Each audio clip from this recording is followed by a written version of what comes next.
Magandang araw! Welcome sa AP9 Economics. Sa video na ito ay ating tatalakayin ang tungkulin ng pamahalaan sa ekonomiya. Ang pamahalaan ay kabahagi sa paggalaw ng ekonomiya. Sa pagtataguyod ng katatagan ng ekonomiya, mahalaga na maging aktibo ang pamahalaan sa mga gawaing pangkabuhayan. Narito ang mga pangunahing tungkulin ng pamahalaan upang matiyak ang balanse sa ekonomiya. Ang pagkakaloob ng serbisyong panlipunan. Ang mataas na kriminalidad ng isang bansa ay hindi nakakahikayat sa pamumuhunan. Ang pagpapanatili ng kapayapaan at kaayusan ay susi sa pagiging matatag ng ekonomiya. Ang mataas na antas ng kamuwangan at malusog na lakas paggawa ay magreresulta ng mataas na produktibidad. Ang paggastos sa infrastruktura upang mapabilis ang daloy ng mga tao, serbisyo at produkto ay ilan lamang sa mga serbisyong panlipunan na ipinagkakaloob ng pamahalaan upang makatulong na maiangat ang antas ng ekonomiya ng bansa. Ang pagtataguyod ng kompetisyon.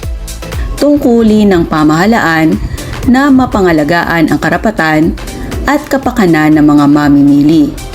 Kung kaya ang monopolyo sa anumang kalakal ay mahigpit na binabantayan. Tinitiyak ng gobyerno na hindi sa iilang tao lamang tatakbo ang ekonomiya. Ang pagtiyak sa katatagan ng ekonomiya. Ang Pilipinas noong panahon ng COVID-19 ay sumailalim sa state of national emergency. Dahil dito, itinakda ng pamahalaan ang presyo sa mga pangunahing bilihin. Ito ay upang mabawasan ang masamang epekto ng kawalan ng hanap buhay. Ang pamahalaan at pamilihan. Katulad ng ibang mga sektor ng ating ekonomiya, mahalaga ang papel na ginagampanan ng pamahalaan sa kanyang mamamayan. Ayon sa ating saligang batas, tungkulin ng pamahalaan na paglingkuran at pangalagaan ang sambayanan. Tungkulin niyang tiyakin na magiging matatag at balanse ang ekonomiya ayon sa kapakinabangan ng lahat. Halimbawa nito ay ang pagbuwag sa monopolyo sa kalakalan upang masiguro ang kompetisyon sa pamilihan at hindi lamang iilan ang makikinabang sa ekonomiya. Maliban sa pagtatakda ng buwis at pagbibigay ng mga pampublikong kalakal at paglilingkod, ang pagtatakda ng presyo sa mga produkto at serbisyo ay isa rin sa mga ginagawang pagbabantay ng pamahalaan sa pamilihan. Ang pagkontrol ng pamahalaan sa presyo upang maiwasan ang sobrang inflasyon ay tinatawag na price stabilization. Ang pagkontrol na ito ay nahahati sa dalawang uri, ang price ceiling at price floor. Ang price ceiling ay kilala bilang maximum price policy o pinakamataas na presyong itinakda sa produkto o serbisyo na maaaring ipagbili.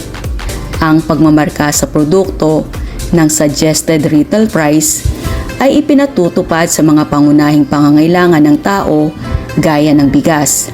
Ito ay upang matiyak na abot kaya pa rin ng mga mamamayan ang presyo ng produkto lalo na noong panahon ng pandemya.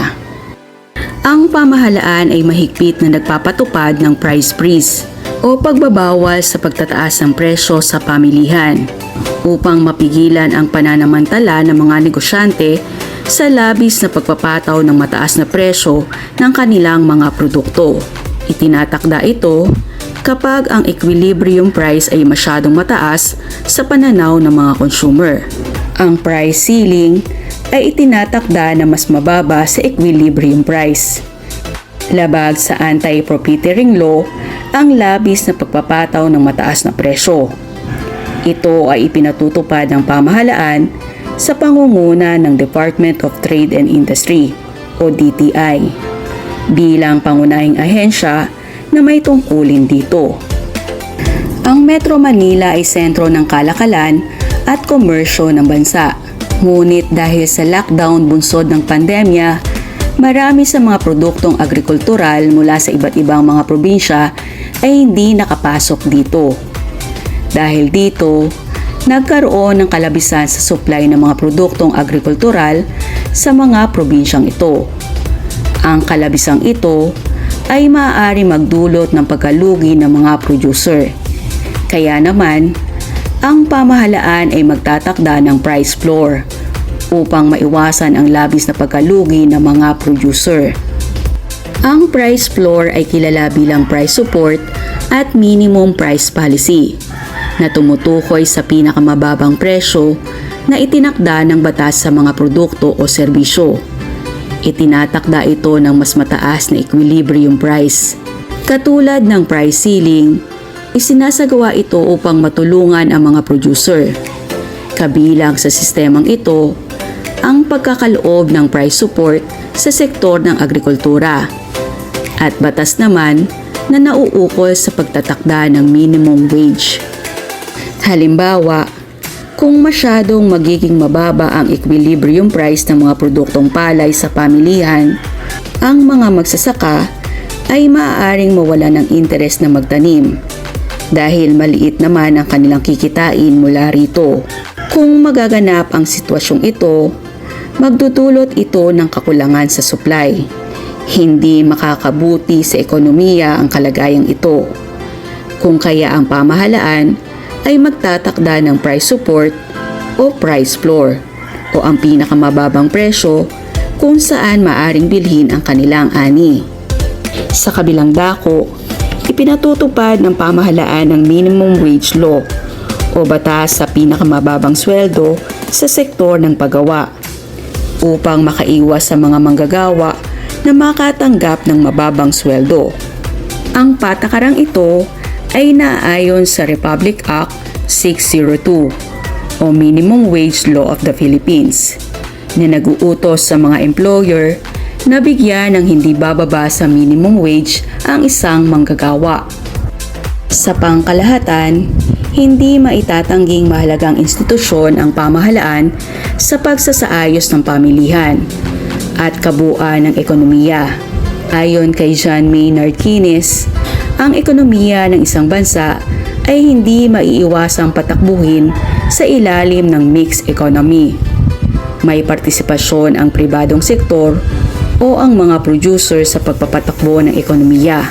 Subalit sa panahon na may krisis pang ekonomiya, gaya na lamang ng pagtaas ng pangkalahatang presyo ng mga pangunahing pangangailangan, maaaring makialam o manghimasok ang pamahalaan upang maisaayos ang pamilihan at kabuang ekonomiya.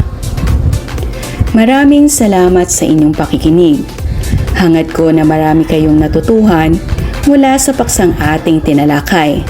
Hanggang sa muli, paalam!